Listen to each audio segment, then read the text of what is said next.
My dear daddies, good morning. Good morning. నేను రాత్రి అంటే 28/5/2024 ఇప్పుడు డేటు 29/5/2024 అంటే నైట్ మీరందరూ నిద్రపోతున్నారేమో. బహుశా 10 గంటలకి నేను ఒక మ్యాటర్ చెప్పాను. దాని గురించి ఇప్పుడు ఇంకొంచెం క్లుప్తంగా ఇవ్వడానికి ఈ ఆడియో పెడుతున్నాను.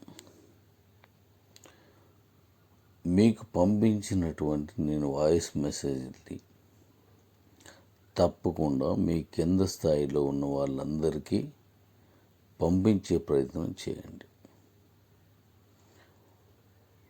నేను రాత్రి మాట్లాడిన దాంట్లో కింద నుంచి వచ్చినటువంటి మెసేజ్ అంటే ఫోన్ కాల్స్, డాడీ మాకు పంపలేదు, ఆ గ్రూప్లో మేము ఉన్నాం, కానీ గ్రూపులో ఉన్న వాళ్ళు పంపించడం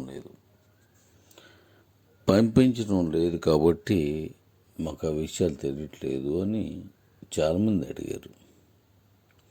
సీనియర్స్గా మీకు వారి పైన ఇందులో కొంతమంది అయినా సెల్ ఫోను, బండో, కారుకో కొంత డబ్బులు గిఫ్ట్గా మీరు పొందున్నారు. తప్పకుండా వాళ్ళకి న్యాయం చేయాల్సిన అవసరం అనుకుంటుంది. మనందరం ఒక కుటుంబంగా ఉన్నాం. తప్పకుండా వాళ్ళకు కూడా ఆ విషయాన్ని తెలియజేస్తారని నా మనవి. వాళ్ళకి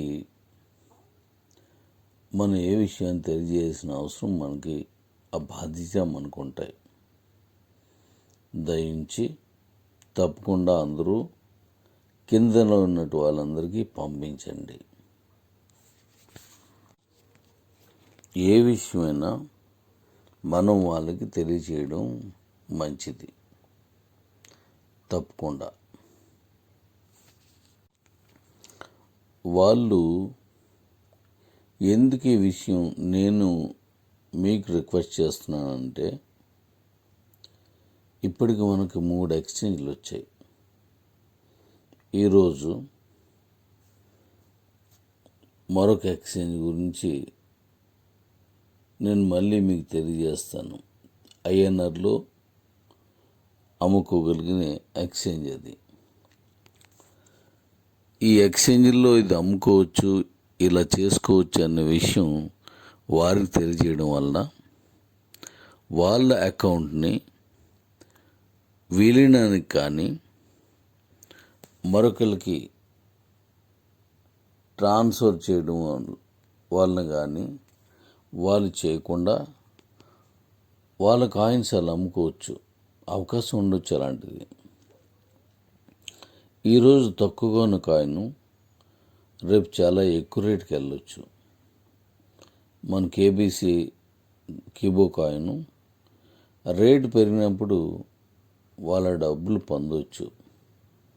ఈరోజు కాయిన్స్ వాళ్ళు అమ్మేసుకోవచ్చు, కానీ రేపు ఇంకా రేట్ ఎక్కువ ఉన్నప్పుడు మళ్ళీ వస్తాయి కాబట్టి మళ్ళీ అమ్ముకోవచ్చు. తక్కువ రేట్లో ఉన్నదని అకౌంట్లో అమ్మేసుకుంటే నష్టపోయేది వాళ్ళకే ఉంటుంది. మనం ఏదో చెప్పినప్పుడు మీ డబ్బులు మీకు ఇప్పించేస్తాము అని అన్నప్పుడు అవి ఎందుకు పనికి రాలేదు, అమ్ముకోలేకపోతున్నారు, అది ఇది ఉద్దేశంతో వాళ్ళు అమ్మేస్తే రేపు భవిష్యత్తులో దేవుడు అనుగ్రహించి నా శ్రమ ఫలించి మీ ప్రోత్సాహం మీ శ్రమ కూడా ఫలించి ఈ కాయిన్ రేటు నా లక్ష అనేది నిజమైతే వాళ్ళకి ఎంతో నష్టం. ఒకవేళ అది 50,000కి వచ్చినా, 10,000కి వచ్చినా, ఈవెన్ దో 1,000 రూపాయలకు వచ్చినా, 500 రూపాయలకు వచ్చినా ఆ నష్టం భారీగా ఉంటుంది. 500 రూపాయలకు వచ్చిన తక్కువేం కాదు, 100 రూపాయలకు వచ్చిన తక్కువేం కాదు. లక్షకు వచ్చిన తక్కువేం కాదు. కాబట్టి వాళ్ళ అకౌంట్స్ని అమ్ముకోకుండా ఉండాలి అంటే మనం ఈ విషయాన్ని కింద స్థాయికి తీసుకెళ్ళాలనేది నా అభిప్రాయం. దీన్ని అర్థం చేసుకుంటారని నా విన్నపం. వాళ్ళకి ఇంటర్నేషనల్ ఎక్స్చేంజ్లో అమ్ముకోవడం రాకపోవచ్చు, డాలర్స్లో ఉంది. మరి ఐఎన్ఆర్లో ఉన్నదాన్ని అమ్ముకునే ఛాన్స్ ఉండొచ్చు కదా. అప్పుడు వీళ్ళలో కొంతమంది అయినా ఈ కాయిన్ అమ్ముకోవడానికి ట్రై చేస్తారు. ఇఫ్ ఇన్ కేసు లీస్ట్ కేసులో బీసీట్లో చాలా ఈజీగా అమ్ముకోవడానికి నేను పెట్టాను. అందులోనైనా సరే వాళ్ళు అమ్ముకోవచ్చు. అకౌంట్ అమ్మేసుకోవటం వలన వాళ్ళకి భవిష్యత్తులో వచ్చేటువంటి ఇన్కమ్ చాలా పోతుంది కదా. నేను ఎప్పటికీ కూడా అకౌంట్స్ని అమ్మేసుకోండి అనే వాదనకి నేను వ్యతిరేకం. అకౌంట్ని విలీనం చేసుకోండి అనే వాదనకి నేను వ్యతిరేకం. అకౌంట్ని ట్రాన్స్ఫర్ చేసుకోండి అనే వాదనకి నేను వ్యతిరేకం. వాళ్ళకి అమ్ముకోవడానికి వీలు కాలేని పక్షంలో అకౌంట్ అలాగే ఉంటే వాళ్ళ పిల్లలు రేపు చదువుకున్నప్పుడు లేదా చదువుతున్న పిల్లలకు వాళ్ళు ఇది అమ్ముకునే ఛాన్స్ వచ్చినప్పటికి వరకు ఆ శాలబుల్ కాయిన్స్ అలానే ఉంటాయి వారి అకౌంట్లో. అప్పుడు వాళ్ళైనా అమ్ముకోవచ్చు, ఆ తర్వాతైనా సరే అమ్ముకోవచ్చు. లేకపోతే ఈ అకౌంట్ ట్రాన్స్ఫర్ అనేది ఎక్స్చేంజ్ కంటే ఈజీ. నేను యాక్చువల్గా ఇది బీసీటీ అనేది అకౌంట్ ట్రాన్స్ఫర్ అంత ఈజీ చేశాను. కాబట్టి వీళ్ళకి తెలియలేని పక్షంలో మరొకరి చేతనే ఆ అకౌంట్లో ఉన్న కాయిన్స్ని ట్రాన్స్ఫర్ చేయించవచ్చు. తక్కువే రావచ్చు కానీ వస్తుంది కదా. ఆ అకౌంట్లో ఉన్న కాయిన్స్ని బీసీట్లో అమ్ముకోవచ్చు. ఇప్పుడు తక్కువకే రావచ్చు కానీ భవిష్యత్తులో ఇంకా వస్తాయి కదా. కాబట్టి కమ్యూనిటీ తగ్గడం అనే దానికి నేను ఇష్టపడను. కమ్యూనిటీలో ఉన్న వాళ్ళందరూ ఇది పొందాలని చూసే వ్యక్తిని నేను. ఈరోజు కాకపోతే రేపైనా సరే అది ఉపయోగపడుతుందని ఆశిస్తాను. గత 40-50 ఏళ్ళ క్రితం మన తల్లిదండ్రులు ఇంత నాలెడ్జ్ లేదు. ఇప్పుడున్న సోషల్ మీడియాలు, ఇప్పుడున్నటువంటి టెక్నాలజీ గురించి వాళ్ళకి తెలియదు. అలాగే ఈరోజు ఉన్నటువంటి ఈ వ్యక్తులు ఈ రోజుకి ఇప్పుడున్న టెక్నాలజీ తెలియకపోయినా భవిష్యత్తులో ఇంకా ఇది సులభతరం కావచ్చు. నేను ఇచ్చింది 100 ఏళ్ళకి పైబడి వాళ్ళకి ఈ కాయిన్స్ వచ్చేలాగా 100 కాయిన్స్ ఉన్న సంవత్సరానికి ఒక కాయిన్ వచ్చేలా చేశాను. భగవంతుడు మన శ్రమని గుర్తించి బిట్ కాయిన్ మాదిరిగా శ్రమనటి నేను పట్టుబట్టి చేస్తున్నాను. వచ్చి తీరాలని కష్టపడి పనిచేస్తున్నాను. లక్షకు వచ్చింది. అప్పుడు 1 ఇయర్ మొత్తానికి ఒక కాయిన్ వచ్చిన 1 ఇయర్ మొత్తానికి ఒక కాయిన్ వచ్చిన ₹1,00,000. 1 ఇయర్ మొత్తానికి 25,000 వచ్చిన, అంటే పావంతు కాయిన్లో 1/4 వచ్చిన ₹25,000 అంటే నెలకి 2,000. తక్కువేం కాదు కదా. 1,00,000 వస్తే 4,000 తక్కువేం కాదు కదా. ఒక్క కాయిన్ ఉంటే కష్టే ఫలి, సాధ్యం కానిదేమీ ఉండదు సాధించాలని తపన ఉంటే. నేను దానికి కట్టుబడి పనిచేస్తున్నాను. మీరు నా తోడే ఉన్నారు. ఖచ్చితంగా మన కాయిన్ని ఆ స్థాయికి తీసుకెళ్ళగలం అని నమ్ముతున్నాను నేను. కాబట్టి మీ దగ్గరకు వచ్చినటువంటి ఈ సమాచారాలు ప్రతిదాన్ని వాళ్ళకి పంపించండి. అప్పుడు ఆ అకౌంట్ అమ్ముకోవాలో వద్దో, మీకు ఇచ్చేయాలో వద్దో, మరొకరికి ఇవ్వాలో వద్దో వాళ్ళు నిర్ణయించుకుంటారు.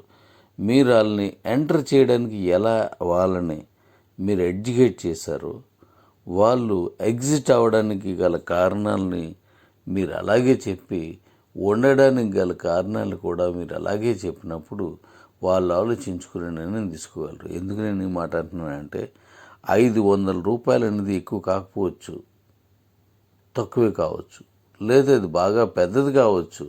కానీ 500 రూపాయల్లో భవిష్యత్తు ఉన్నదని వారు నమ్మితే నా శ్రమ ఫలించినట్లే, నా కృషి ఫలించినట్లే. అందుకోసం నేను మీకు రిక్వెస్ట్ చేస్తున్నాను. గ్రూపుల్లో నా మెసేజ్లు వస్తున్న ప్రతి ఒక్కరూ దీన్ని అర్థం చేసుకొని ఒక అందులో ఒక గ్రూపులకు పంపించరు, ఒక చిన్నది వాడి తలకు వాట్సాప్లో పంపించడం అనేది మీరు చేస్తే వాళ్ళకి చాలా న్యాయం జరుగుతుంది. ప్లీజ్ డాడీస్, ప్లీజ్ అందరికీ అవకాశం ఇద్దాం. అందుకే ఆ ఫోన్ కాల్స్ నాకు ఎక్కువ రావడం వల్ల రాత్రి నాకు బాధ అనిపించి కొంచెం కటువుగా మాట్లాడాను. అందువల్ల మళ్ళీ ఇప్పుడు దానికి కొనసాగింపుగా ఈ వివరణ ఇస్తున్నాను. మీ తాలూకా ఇన్కమ్ని కట్ చేస్తాను అని చెప్పాను. తప్పు చేసిన వాళ్ళు ఖచ్చితంగా కట్ చేయొచ్చు, కానీ ఆ కట్ చేసే ముందు దానికి కొంత వివరణ ఇవ్వాలని చెప్పేసి నేను ఈ వాయిస్ పెడుతున్నాను. తప్పనిసరిగా ఈ అకౌంట్ తాలూకా వివరాలు, అకౌంట్ తాలూకా విశేషాలు, అందులో వచ్చే కాయిన్కి వచ్చేవి చెప్పండి. అప్పటికీ వాళ్ళకి వీలు పడకపోతే ఆ అకౌంట్ని మీరు తీసుకోండి, లేకపోతే మరొకరికి అమ్మి పెట్టండి. అలా మరొకరికి అమ్మి పెట్టినందుకు కూడా మీకు నాన్ సేకబుల్ ఇస్తున్నాను. దాని మీద కొనుక్కున్నవాడు కదా మెజ్జి కూపన్ అనేది తీసుకుంటాడు. అలాగే మీరే ఉంచేసుకున్నారనుకోండి, మరి ఆ కాయిన్స్ మీకే వస్తాయి. కాబట్టి ఆ విషయం చెప్పినందుకు మీ పై వాళ్ళకి ఇన్కమ్ ఉంది కాబట్టి మీ పై వాళ్ళైనా సరే ఆ కింద స్థాయిలో ఉన్న వాళ్ళకి ఆ వివరం చెప్పండి. చెప్పినట్లయితే ఖచ్చితంగా వాళ్ళందరూ అర్థం చేసుకొని అకౌంట్ అమ్మాలా వద్దా చూస్తారు. నేను ఇంతసేపు బాధపడుతున్నది, మీకు బోధించే ప్రయత్నం చేస్తుంది ఏంటంటే, అకౌంట్స్ని అమ్మేసుకోకుండా ఉంచుకోవడం వల్ల భవిష్యత్తు ఉంది. నేను ఏ ఉద్దేశంతో ఇంత కష్టపడి ఈ విషయాన్ని అందరికీ చెప్పాలని అనుకున్నాను, అది నెరవేరాలని నా ఆకాంక్ష. అందరికీ అందుబాటులోకి రావాలని నా కోరిక, అంతే. కాబట్టి మీ దగ్గర నేను పంపించే ఏ మెసేజ్ అయినా మీరు ఎంత పనిలో ఉన్నా ఏదో ఒక టైంలో దాన్ని ఓపెన్ చేసి చూసి మీ కింద స్థాయిలో లేదా మీరు అమ్మి పెట్టినటువంటి ఆ అకౌంట్ హోల్డర్కి ఆ వాయిస్లు పంపించండి. అలా పంపించడం వల్ల ఖచ్చితంగా వారికి మేలు జరుగుతుంది, వాళ్ళకి మేలు జరిగే తీరుతుంది. అప్పటికి వాళ్ళకి ఇష్టం లేదు, 500 రూపాయలు నాకు నష్టం వచ్చింది, 500 రూపాయలు ఖచ్చితంగా నాకు అవసరం అనుకున్నప్పుడు వాళ్ళు అమ్మేసుకుంటారు, మీ దగ్గరికి కానీ ఇతరులకు కానీ. ఆ అవకాశం మనం కల్పించుతాం, ఇంకా దానికి అనుకూలమైన వాతావరణం తీసుకొద్దాం. వాళ్ళకి ఇష్టం లేకపోతే అమ్ముకోవడానికి వెసులుబాటు ఉండేటువంటి ప్లాన్స్ చేద్దాం మనం. కాబట్టి మీకు వచ్చిన ప్రతి మెసేజ్ని, అంటే ఆవేశంగా ఎవడో ఏదో అన్నాడని ఎలా షేర్ చేసుకుంటున్నారో అలాగే ఇట్లా షేర్ చేయండి. మన గ్రూపుల్లో ఉన్న 1000-1500 మందిమే కాదు కిబో అంటే, కొన్ని లక్షలాది కుటుంబాలు. ఆ లక్షలాది కుటుంబాలు మన వల్ల వచ్చాయని మనం భావించినట్లయితే ఆ విషయాన్ని వాళ్ళకి తెలియజేసినటువంటి బాధ్యత కూడా మనకు ఉంటుంది. ఆ బాధ్యతను కూడా మనం తీసుకుందాం. తప్పనిసరిగా ప్రతి విషయాన్ని వాళ్ళు తెలియచేయండి. రానున్న కాలంలో నేను తీసుకుపోయే స్టెప్స్ మంచి ఇన్కమ్ని ఇస్తాయి, చాలా మంచి ఇన్కమ్ని ఇస్తాయి. నాకు ఇదే పని, నేనున్నాళ్ళు నాకు ఇదే పని, నా తర్వాత కూడా ఇది కొనసాగాలని జాగ్రత్తలు నేను ఎన్నో తీసుకుంటున్నాను. కాబట్టి ఈ కాయిన్ని ఎక్కడికో తీసుకెళ్ళాలి, భవిష్యత్తు బంగారంలో చేయాలని చూస్తున్నాను. మీకు అనేక విధాలుగా నాన్ సేకబుల్ అనే దాన్ని, లేకపోతే మనకి ఇన్కమ్ వచ్చేటట్టు ప్లాన్స్ నేను చేస్తున్నాను. దీని చిరకాలం ఉండాలి, ఈ సంస్థ నిలబడే ఉండాలి, ఈ సంస్థ 10 మంది కోసం ఇది పనిచేస్తుంది అనేది అందరికీ తెలియాలి, ప్రతి ఒక్కరికి ఇది ఉపయోగపడాలి. ఈ కిబో అనే పేరు చిరస్థాయిగా చిరస్మరణీయంగా ఉండాలని చూస్తున్నాను. అందుకే బీవీ హార్ట్ అనే పేరు పెట్టాను. ఇంకా భవిష్యత్తులో వచ్చేటువంటి ఎన్నో ఇలాంటి ప్లాన్స్ ఉన్నాయి. కాబట్టి ఖచ్చితంగా నాతో సహకరిస్తారని, అందరికీ ఈ విషయం తెలియజేస్తారని నేను కోరుతున్నాను. అందరికీ తెలిసేలా చేయాలనేదే నా తపన. ప్లీజ్ వీటిని అర్థం చేసుకొని ముందుకు సాగండి. కఠినంగా ఉండాల్సిన చోట కఠినంగా ఉందాం, కానీ 10 మంది పనికొచ్చే దగ్గర మనం పని చేద్దాం, కలిసి పని చేద్దాం. Love daddies, love you. నేను ఈరోజు హాస్పిటల్కి వెళ్తున్నాను, రాయ్పూర్. మళ్ళీ నేను రిటర్న్ వచ్చిన తర్వాత మీకు అందుబాటులోకి వస్తాను. చాలా దూరం, అక్కడికి ట్రైన్స్ చాలా దూరం నుంచి వెళ్ళాలి, ఫ్లైట్స్ అందుబాటులో ఉండవు. ఢిల్లీ వెళ్ళి మళ్ళీ అక్కడికి వెళ్ళాలి. అందుకోసం బై రోడ్డే ఫారెస్ట్లోంచి వెళ్ళాల్సి ఉంటుంది. ఇబ్బంది అయినప్పటికీ నాకు ఇది తప్పడం లేదు. కాబట్టి అర్థం చేసుకొని నేను చెప్పిన దాన్ని అందరికీ పంపించండి. థ్యాంక్ యూ నాన్న. Love you, love you, love you. పెద్దలందరూ అర్థం చేసుకుని ఈ ఉద్యమాన్ని ముందుకు తీసుకెళ్ళండి. మేలు చేసే కార్యక్రమం కోసం మనం పనిచేద్దాం అనేటువంటి నినాదాన్ని